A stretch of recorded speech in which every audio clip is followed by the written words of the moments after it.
Greatest show on earth football বিশ্বকাপ ফাইনালের রোমাঞ্চ দেখার অপেক্ষা। নিউ ইয়র্ক নিউ জার্সির মেটলাইফ স্টেডিয়ামে নতুনত্বে ঘেরা নানা আয়োজনের শেষ সময়ের ব্যস্ততা। দলের সেরা দিনটির প্রার্থনায় আর্জেন্টিনা স্পেন ভক্তরা। স্বাগত বিশ্বকাপ নিয়ে ইন্ডিপেন্ডেন্ট টেলিভিশনের বিশেষ আয়োজন বলে সাথে আছি ফরিদা বক্তিয়ারা। আমার সঙ্গে স্টুডিওতে আছেন সাবেক ফুটবলার জুলফিকার মাহমুদ মিন্টু। জুলফিকার মাহমুদ মিন্টু, আপনাকে স্বাগত। ধন্যবাদ আপনাকে। 39-এর মেসির সামনে 19-এর ইয়ামাল, গুরু দেলা ফুয়েন্তের সামনে শিষ্য স্কালোনি, কিভাবে দেখছেন আর্জেন্টিনা স্পেন ম্যাচের দ্বৈরথ? না, এটা আসলে একটা অন্যরকম ব্যাপার। একটা ইমোশনাল অ্যাসপেক্টে যদি আপনি দেখেন, যে লিওনেল মেসির প্রসঙ্গেই যদি বলি প্রথমে, যে লা মাসিয়াতে তার বেড়ে ওঠা এবং তার কেরিয়ারের দীর্ঘ সময় এবং তার ফুটবলীয় যে সমস্ত অর্জন, তার বেশিরভাগ অর্জন কিন্তু এই ক্লাব বার্সেলোনার হয়ে, ক্লাবের পক্ষে। জাতীয় দলের পক্ষে তো ডেফিনেটলি কোপা এবং বিশ্বকাপ জেতা। এবং এই স্পেন টিম, লামিন ইয়ামালের কথা আপনি বললেন, আমি বলবো যে কুবার্সি কিংবা পেদ্রি, এদের বেড়ে ওঠাও কিন্তু লিওনেল মেসিকে দেখে, সেই লা মাসিয়াতে লিওনেল মেসির ট্রেনিং দেখতে যাওয়া। তো আপনি যখন আপনার এই ধরনের একজন আইডল প্লেয়ারের সঙ্গে খেলবেন, তো ওইটা কী ধরনের ইমোশন কাজ করে ভিতরে অ্যাকচুয়ালি। এবং আমার ধারণা যে ডেফিনেটলি স্প্যানিশ প্লেয়াররা একটা রেসপেক্টের চোখে দেখবে লিওনেল মেসি এবং তার দলকে। Definitely it's a battle in between two nations. World cup win করা, সেটা তো একটা জায়গা থাকবেই, কিন্তু অ্যাডমায়ার করা, শ্রদ্ধা এবং ভালোবাসার চোখে দেখা। সো এটাকে আপনি যথার্থই লিঙ্ক করেছেন অ্যাকচুয়ালি। এবং অফকোর্স এটা তাদের জন্য একটা বিশাল প্রাপ্তি, যে আপনার আইডল, যাকে দেখে আপনি বড় হয়েছেন, প্লেয়ার হয়েছেন, তার সঙ্গে আজকে আপনি পৃথিবীর সবচেয়ে সেরা ইভেন্ট ফুটবল ওয়ার্ল্ড কাপ, সেটার ফাইনাল খেলছেন আপনি। সো আপনি কি চাইবেন? বিং এ প্লেয়ার কী হয় অ্যাকচুয়ালি ইমোশনটা, যে you have to show your character, prove yourself, to do something for your nation. আর অপরদিকে লিওনেল মেসির যেটা, সে কিন্তু খুব ভালো করে জানে যে স্প্যানিশ ফুটবলের বেস বা ফাউন্ডেশনটা আসলে কী। ওইটা অ্যাকচুয়ালি বার্সেলোনার একাডেমি, এবং সেখানে যেভাবে তৈরি করা হয় প্লেয়ারদেরকে, কারণ স্প্যানিশ ফুটবলে বার্সেলোনার একটা প্রভাব থাকে। স্পেনের ন্যাশনাল টিমে ম্যাক্সিমাম প্লেয়ারই আসে অ্যাকচুয়ালি বার্সেলোনা থেকে। যদিও এখন বিভিন্ন ক্লাব থেকে কিন্তু প্লেয়ার আসছে, যদি আমরা ওই ইগর কাসিয়াস কিংবা পিকে, জেরার্ড, এদের বা ইভেন আমি যদি বলি যে আপনার বুস্কেটস, ফুয়েল, এদের যে জেনারেশন, সেই জেনারেশনে জ্যাভি, ইনিয়েস্তা সহ একটা গ্রুপ অফ প্লেয়ার ছিল, যে তারা অ্যাকচুয়ালি সেই লা মাসিয়া থেকে বেড়ে উঠে এবং আলটিমেটলি স্পেনকে 2010-এর ওয়ার্ল্ড চ্যাম্পিয়ন করে। এবং এই জেনারেশনটা যদি দেখি, তারা 2024-এর ইউরোপিয়ান চ্যাম্পিয়ন। আর অপরদিকে যদি আপনি দেখেন যে দেলা ফুয়েন্তে এবং লিওনেল স্ক্যালোনির কথা বললেন, যে গুরু শিষ্য, অ্যাবসলিউটলি। কারণ ডেলা ফুয়েন্টে ছিলেন ইনস্ট্রাক্টর যখন তিনি একটি কোচিং কোর্স করেন অ্যাকচুয়ালি। তো ডেলা ফুয়েন্টে যতটুকু বিভিন্ন গণমাধ্যম থেকে দেখেছি অ্যাকচুয়ালি, উনি অসম্ভব স্নেহ করেন লিওনেল স্ক্যালোনিকে। এবং উনি কিন্তু চেয়েছিলেন অ্যাকচুয়ালি যে আর্জেন্টিনার সঙ্গে ফাইনালটা হোক। এবং আপনি দেখেন লিওনেল স্ক্যালোনি, উনি কিন্তু স্পেনই থাকেন, ওনার স্ত্রীও কিন্তু স্প্যানিশ, এবং উনি খেলেছেন কিন্তু স্প্যানিশ লিগে। সুতরাং ওনার যে গ্রুমিং এবং কোচিং ফিলোসফি, এটার সঙ্গে ট্রেনিং ফিলোসফি, এগুলির কিন্তু অনেকটা সিমিলারিটি রয়েছে অ্যাকচুয়ালি স্পেনের প্লেয়িং ফিলোসফি এবং ট্রেনিং ফিলোসফির সঙ্গে। Mighty Green Apple, game changer ginger, happy speed. So আপনি দুই দলের খেলার স্টাইল এবং তাদের প্যাটার্ন, এটাকে আমরা বলি যে প্যাটার্ন অফ প্লে, এগুলির ভিতরে কিন্তু অনেক সিমিলারিটি রয়েছে। এবং আলটিমেটলি এটা হচ্ছে যে লামিন ইয়ামালের কথা যদি আসি, যে 19 বছরের একটা ছেলে, আপনি সামাজিক যোগাযোগ মাধ্যমে একটা ছবি নিশ্চয়ই আপনার নজরে এসেছে, লিওনেল মেসির বয়স ছিল তখন মাত্র 20 বছর। তো আলটিমেটলি আপনি দেখেন সেই লিওনেল মেসি এখন তার সঙ্গেই আসলে বিশ্বকাপের ফাইনাল ম্যাচটা খেলতে যাচ্ছে। তো এগুলি অ্যাকচুয়ালি মেমোরি, এবং এই মেমোরিগুলো যখন মাঠে আসে, অফকোর্স সেখানে প্রত্যেকেই জিততে চাইবে, স্পেন এবং প্লেয়াররা চাইবেই স্পেনকে ওয়ার্ল্ড চ্যাম্পিয়ন করা। কিন্তু মাঠে ট্যাকেলও হবে, কিন্তু সেই ট্যাকেলটাতেও দেখবেন আপনি এক ধরনের রেসপেক্ট থাকবে অ্যাকচুয়ালি। আমার ধারণা, maybe I might be wrong, ভুলও হতে পারি আমি। কারণ আপনি যদি দেখেন যে লিওনেল মেসি এমন এক প্লেয়ার, আপনি সারা পৃথিবীব্যাপী দেখেন তার সম্পর্কে ফর্মার প্লেয়ার বা কোচরা আসলে কি বলে। Player plus as a human being তার যে মানে ইনফ্লুয়েন্স দলের ভিতরে, বিশেষ করে আর্জেন্টিনা দলে, বৈশিষ্ট্য, ইমেজ, এবং আপনি আনবিলিভেবল যে প্রত্যেকটা প্লেয়ার তাকে এমনভাবে রেসপেক্ট করে। এটা ধরেন আপনি যদি আমি একটা এক্সাম্পল দিই, ক্রিশ্চিয়ানো মানে রোনালদো গত 20 বছর লিওনেল মেসির সঙ্গে নেক টু নেক লড়াই করেছে, এবং 5 বার Ballon d'Or winner, Lionel Messi 8 বার, 13টা বছর। আপনি দেখেন সেও কিন্তু টপ ক্লাস প্লেয়ার, হয়তো ওয়ার্ল্ড কাপ সে জিততে পারেনি, ইউরোপিয়ান চ্যাম্পিয়ন বলেন বা ইউএফএ নেশনস লিগ বলেন, কিন্তু তার দলে দেখেন এটাই না। তার আগে মেসির বিরুদ্ধে আমাদের উঠে নিজেই উঠতে পারে না, আবার অন্যায়ের বিরুদ্ধে উঠে দাঁড়াবে। এই চল আমাদের উঠে দাঁড়াতে হবে। স্পিড, সকল অন্যায়ের বিরুদ্ধে রুখে দাঁড়ানোর এনার্জি পার্টনার। প্লেয়াররা কিন্তু তাকে, আপনি ওই দিন যখন হেরে গিয়েছে, অন্য প্লেয়াররা কিন্তু তার সঙ্গে সেভাবে কমিউনিকেট করছিল না অ্যাকচুয়ালি। এগুলি হচ্ছে প্লেয়ারদের ইগো, বা একটা ড্রেসিং রুমে যখন অনেক ধরনের টপ ক্লাস প্লেয়ার থাকে, সেই ড্রেসিং রুমের এনভায়রনমেন্টটা কখনো কখনো টক্সিক এনভায়রনমেন্ট হয়। কিন্তু আর্জেন্টিনার ড্রেসিং রুমটা আপনি দেখেন, এখানের মধ্যে লিডার একজন। ইভেন আমি সামটাইমস বলবো যে coach, definitely manager is the supreme authority. কখনো কখনো ম্যানেজার এবং টেকনিক্যাল স্টাফের উপর হচ্ছে লিওনেল মেসি, তার অবস্থানটা ওই রকম একটা রেসপেক্টের চোখে দেখায়। আপনার কোচিং স্টাফরাও তাকে কীভাবে আসলে তার সঙ্গে কমিউনিকেট করে আফটার ম্যাচ যদি আমরা দেখি, এই জিনিসগুলো হচ্ছে যে একটা দলের জন্য বিশাল অর্জন। যখন প্রত্যেকটা প্লেয়ার একটা পার্টিকুলার প্লেয়ারের জন্য দে ক্যান ডু এভরিথিং, মাঠের মধ্যে সব কিছু করতে রাজি তারা, তখন এই টিমটাকে, এটাকে আমরা বলি একটা ফিয়ারসাম স্কোয়াড অ্যাকচুয়ালি। এবং আর্জেন্টিনার লাস্ট 3টা ম্যাচে যেভাবে ফিরে আসা, মানে অ্যামেজিং, অকল্পনীয়। আপনি 2-0 গোলে পিছিয়ে আছেন মিশরের সঙ্গে, যদিও সেটা তাদের ট্যাকটিক্যাল ব্লান্ডার ছিল মিশরের পয়েন্ট অফ ভিউ থেকে, ইজিপ্টের পয়েন্ট অফ ভিউ থেকে, কিন্তু তারা যেভাবে কামব্যাক করেছে কল্পনা করা যায়। এটা নিয়ে আরও একটু আলাপ করব নিশ্চয়ই, আর্জেন্টিনার কামব্যাক এবং লিওনেল স্কালোনির মিস্ট্রিটা কোথায় সেটা আপনার কাছে জানবো। তার আগে একটা প্রতিবেদন আছে লামিনে ইয়ামাল এবং লিওনেল মেসি সম্পর্কিত, অবশ্যই সেই ইতিহাস এবং সামনের ফাইনাল নিয়ে দেখব প্রতিবেদন। সালটা 2007। ইউনিসেফের এক ক্যাম্পেইনের অংশ হিসেবে এক শিশুকে নিজ হাতে গোসল করাচ্ছেন মেসি। কে জানতো সেই শিশুই একদিন বিশ্বকাপ ফাইনালে তার মুখোমুখি হবেন? সে শিশু আর কেউ নন, লামিন ইয়ামাল। রোববার রাতে কিংবদন্তির সঙ্গে লড়াই জমবে ভবিষ্যৎ কিংবদন্তির। প্রজন্মের পর প্রজন্ম, মেসি অটল, মেসি অনন্য। একটা সময় লড়াই জমেছে রোনালদো নেইমারের সঙ্গে, এখন চলছে এমবাপে হাল্যান্ডের সঙ্গে। নতুন করে যোগ দিয়েছেন ইয়ামাল। সর্বকালের সেরাদের তালিকায় পেলে, ম্যারাডোনার পাশে এখন মেসিও। এখনকার সময়ে মেসির সমকক্ষ কেউ নেই, সে সবার উপরে। এবার মেসি প্রথম 2 ম্যাচেই 5 গোল করেছিলেন, আর আমি 2 বিশ্বকাপ খেলেও একটা গোল করতে পারিনি। মেসি সর্বকালের সেরা। 17 বছর বয়সে বিশ্বকাপ জেতার রেকর্ড আছে 2 কিংবদন্তির, 1958 সালে পেলে আর 94-তে রোনালদো নাজারিওর। 17 বছর বয়সে ইউরো জিতে ইতিহাস গড়েছেন ইয়ামাল। কেবলই 19-এ পা দেয়া ইয়ামাল এবার বিশ্বকাপ জিতলে ইতিহাসের 5ম সর্বকনিষ্ঠ ফুটবলার হিসেবে রেকর্ড গড়বেন। এত অল্প বয়সে ইয়ামাল যা করে দেখাচ্ছে এক কথায় অসম্ভব। তার বয়সে একমাত্র মেসি মনে হয় এতটা প্রতিভাবান ছিলেন। আমার বিশ্বাস অনেক দূর এগিয়ে যাবে ইয়ামাল। মেসির ছোঁয়ায় নাকি ইয়ামাল পরিণত হয়েছেন ওয়ান্ডার কিডে। দুজনেই বাঁ পায়ের খেলোয়াড়, প্লেইং স্টাইলেও মিল খুঁজে পাওয়া যায়। উইং থেকে কাটব্যাক করে মেসির অনেক গোলের কার্বন কপি ইয়ামালের কিছু গোল। মেসির ছেড়ে আসা বার্সেলোনার রাজত্বের ভার ইয়ামাল বহন করছেন।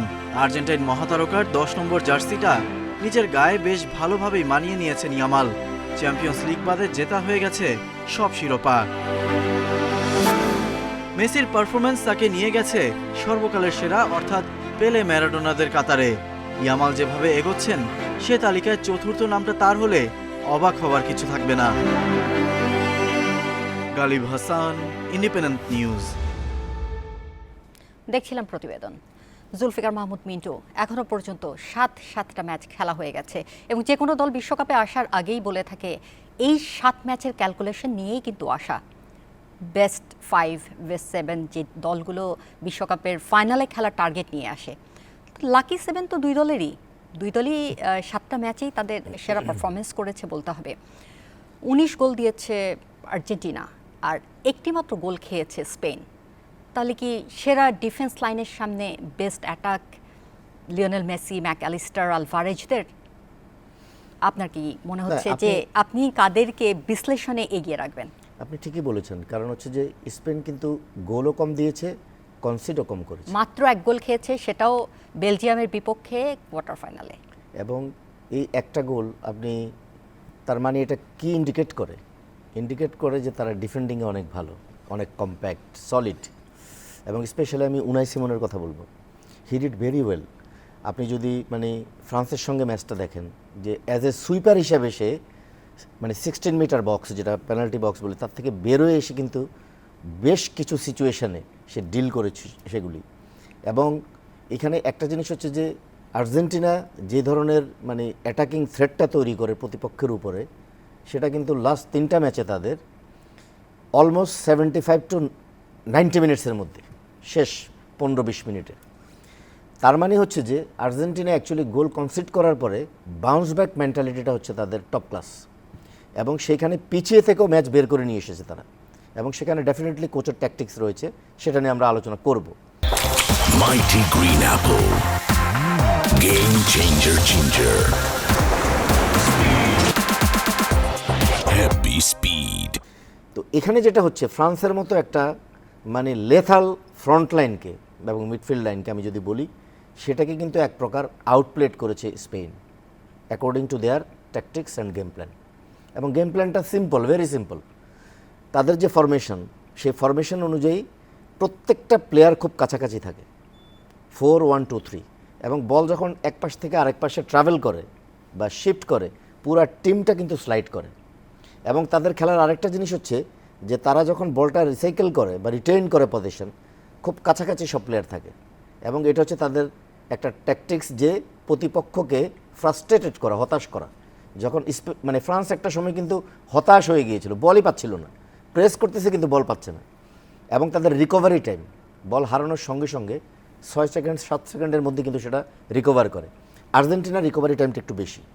তাহলে ফ্রান্সকে তারা যেভাবে এক প্রকার আউটপ্লেড করেছে, আর্জেন্টিনার সঙ্গে স্ট্র্যাটেজিটা তাদের সেরকমই থাকবে অ্যাকচুয়ালি, যে লিওনেল মেসিকে কোনো রুম না দেওয়া।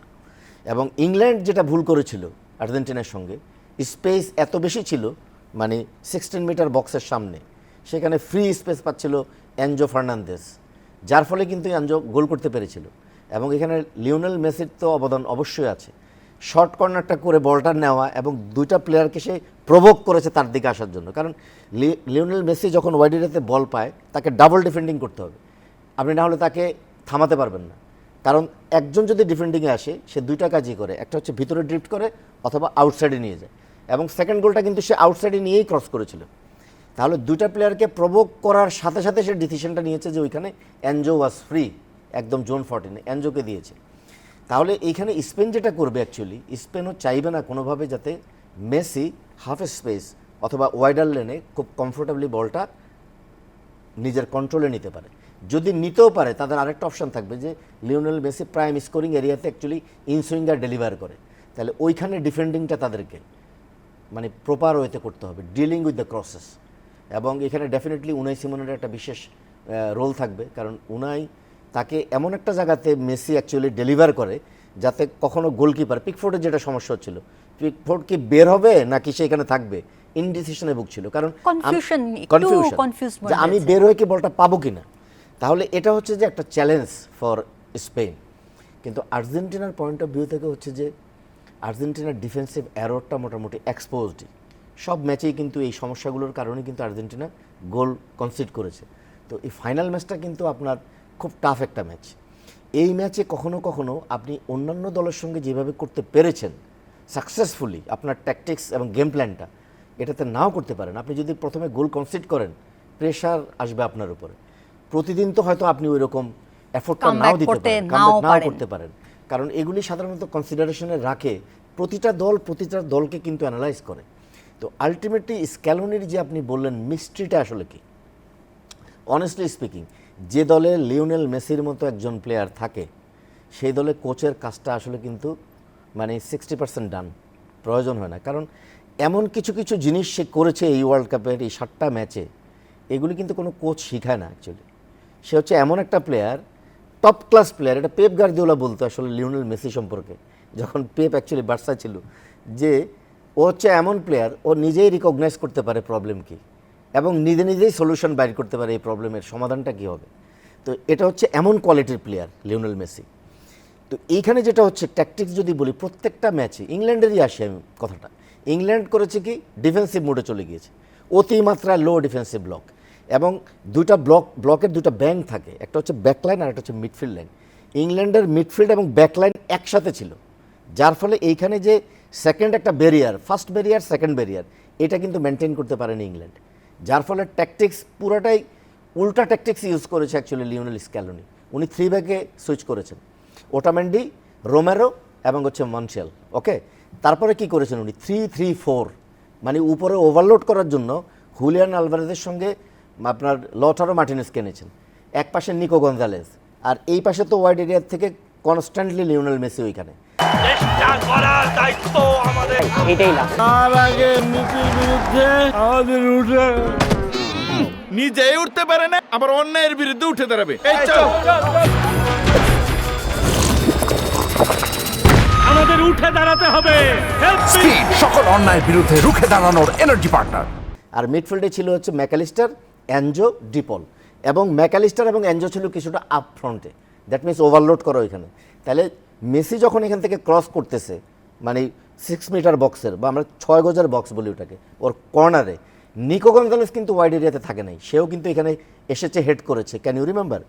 তাহলে এইখানে যখন ইংল্যান্ড করেছে 5 ম্যান, 5টা ব্যাক, 3 জন সেন্ট্রাল ব্যাক, তাহলে 3 জন সেন্ট্রাল ব্যাকের মাঝখানে আমার 5 জন থাকতে হবে, Lautaro Martinez, Julian Alvarez, Nico Gonzalez, Mac Allister এবং হচ্ছে এনজো ফার্নান্দেজ। তার মানে আপনি যদি ওভারলোড করতে না পারেন এখানে, আপনি গোল বের করতে পারবেন না। তো তাহলে this was the tactics actually, মানে ইংল্যান্ডের ট্যাকটিক্সটা হচ্ছে তাদের জন্য ব্যাকফায়ার করেছে। নিশ্চয়ই ইংল্যান্ডের যে ভুলগুলো পুরোপুরি মাঠে স্পষ্ট ছিল। টমাস টুখেল যেই জায়গায় আটকে গেছেন অথবা যে জায়গায় ওয়ার্ক করতে পারেননি, এখন তো বলতে হবে সবাই সমালোচনা করছেন তার কৌশলের, সেটা নিশ্চয়ই লুইস দে লা ফুয়েন্তের জন্য একটা বড় হাতিয়ার হতে পারে।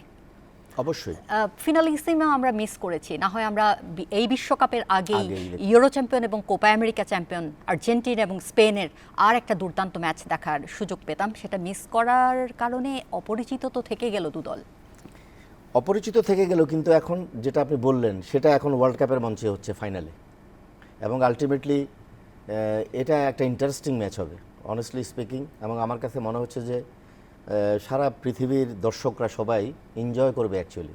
আমি মাঝখানে আরেকটা প্রশ্ন করতে চাই।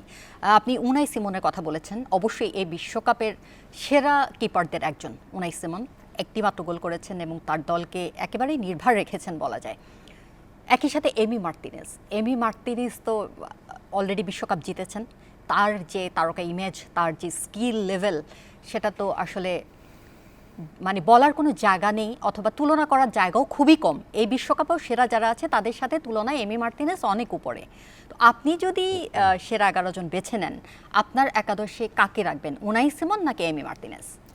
এটা হচ্ছে যে দুজনই কিন্তু অ্যাকচুয়ালি সমান সমান পজিশনে রয়েছে, এবং কিছু কিছু জিনিস হচ্ছে যে আপনি লাস্ট ওয়ার্ল্ড কাপে এমি মার্টিনেজের পারফরমেন্স, তার অনেক অবদান ছিল অ্যাকচুয়ালি ওয়ার্ল্ড চ্যাম্পিয়ন হওয়ার পিছনে অবশ্যই। এবং এই ওয়ার্ল্ড কাপে এখন পর্যন্ত আমার কাছে মনে হয়েছে সুইজারল্যান্ডের ম্যাচে উনি অ্যাকচুয়ালি একটা সিচুয়েশনে অ্যান্ড্রয়ের সঙ্গে অ্যান্ড্রয়ের একটা গোল করার স্কোপ উনি আসলে সেটা সেভ করেছিলেন। ওই মুহূর্তে যদি ওই গোলটা হতো তাহলে কিন্তু খেলার সিনারিও হয়তো ডিফারেন্টও হতে পারতো, যতক্ষণ না পর্যন্ত অ্যাকচুয়ালি অ্যাম্বোলো রেড কার্ডটা খেয়ে মাঠ থেকে বের হয়ে যান, 10 জন হয়ে যান ওই সিচুয়েশানে। তো আমি বলবো যে that was excellent save by him. But আপনি যদি play out from the back, যেটাকে আমরা বলি যে পিছন থেকে খেলা তৈরি করা, গোলকিপারের একটা বিশাল রোল থাকে অ্যাকচুয়ালি। সামটাইমস গোলকিপারই অ্যাকচুয়ালি খেলাটাকে ডিকটেট করে পিছন থেকে, এবং build position from the back বলি, সেখানে গোলকিপারের ইনভলভমেন্ট, তার distribution which is very important, আর ডিসিশন মেকিং অলসো। এবং উনাই সিমনের কথা যদি আমি বলি, এই দুজনই কিন্তু সমান প্লেয়ার, সমান ক্যালিবারের প্লেয়ার, কিন্তু আপনি আমাকে একটা বেছে নিতে হবে, অফকোর্স একজনকে চুজ করতে হবে। তো আমি সেক্ষেত্রে উনাই সিমনকে অ্যাকচুয়ালি চুজ করব, বিকজ অফ ফ্রান্সের সঙ্গে ম্যাচে কিছু কিছু সিচুয়েশানে সে যেভাবে অ্যাকচুয়ালি ডিল করেছে সিচুয়েশানগুলোকে, আমরা যদি একটু ম্যাচে দেখি যে এমন সিচুয়েশান ছিল যে হাই আপ অফ দ্য পিচে স্পেন টিম, ওই সিচুয়েশনে ফ্রান্স অ্যাটাক করেছে, বিহাইন্ড দ্য ব্যাকলাইন খেলেছে। এবং আপনি জানেন যে ফ্রান্সের যে প্লেয়াররা রয়েছে অত্যন্ত স্পিডি প্লেয়ার, কিলিয়ান এমবাপ্পে, কিংবা আপনি যদি বলেন যে সেদিকে বারকোলা, ওসমান দেম্বেলে, বারকোলা দুয়ে, ওই সিচুয়েশনে সে যেভাবে বের হয়ে এসে অ্যাজ এ সুইপার হিসেবে ডিল করেছে জিনিসগুলো, হুইচ ওয়াজ ফ্যান্টাস্টিক। আপনার একাদশে নিশ্চয়ই আর্জেন্টিনার প্লেয়ারদের সংখ্যায় বেশি, আপনার সেরা একাদশে? এখানে অ্যাকচুয়ালি অনেস্টলি স্পিকিং মেসি তো ডেফিনেটলিই থাকবে, অবশ্যই, আনডাউটেডলি। এবং সেখানে স্পেনের কজনকে রেখেছেন? এখানে আমার স্পেনের 4-5 জন রয়েছে এবং আর্জেন্টিনার 2 জন খেলোয়াড় আমি রেখেছি। এটা আমার honest and humble opinion. Cristian রোমেরোকে আমি রেখেছি সেন্ট্রাল ব্যাক পজিশন, স্পেনের কুভার্সিকে রেখেছি আমি ওই পজিশনে, এবং আরও কিছু পজিশন আছে সেগুলো আর নাইবা বললাম অ্যাকচুয়ালি। তো আমি হয়তো কী কারণে রেখেছি, কী কারণে রাখিনি, যেমন ফুলব্যাক যদি আমাকে কাউকে রাখতে হয়, অফকোর্স এখনকার ফুটবলে ফুলব্যাকরাই কিন্তু অ্যাটাক ইনিশিয়েট করে দুটা ওয়াইড এরিয়া থেকে। আর্জেন্টিনার ফুলব্যাকরা কিন্তু থ্রু আউট দ্য টুর্নামেন্ট সেই ধরনের কোনো ইম্প্যাক্ট কিন্তু রাখতে পারেননি। এই দুই দলের প্রসঙ্গে আলাপ করতে গেলে আসলে সময়ের খেয়াল রাখা খুবই কঠিন। আমরা আরও আলাপ করব, আজকের জন্য এখানে শেষ করতে হচ্ছে। অনেক অনেক অনেক ধন্যবাদ আপনাকে জুলফিকার মাহমুদ মিন্টু। আমার আরও একটা প্রশ্ন ছিল লাউতারো মার্টিনেজকে নিয়ে, আপনাকে আনসাং হিরো মনে হচ্ছে কি না এই বিশ্বকাপে এখনো পর্যন্ত তার যে অবদান? ছোট্ট জাস্ট 2 শব্দে যদি বলেন। কখনো কখনো কিছু প্লেয়ারকে আসলে ওইভাবে হাইলাইট করা হয় না, কিন্তু অনেস্টলি স্পিকিং লাস্ট ম্যাচে সে যে গোলটা করেছে, ইট ওয়াজ আনবিলিভেবল। নিশ্চয়ই আমরা ফাইনালে আরও কিছু দেখব। অনেক ধন্যবাদ। আজ এই পর্যন্তই, আবারও দেখা হবে একই সময়ে ইন্ডিপেন্ডেন্ট টেলিভিশনে।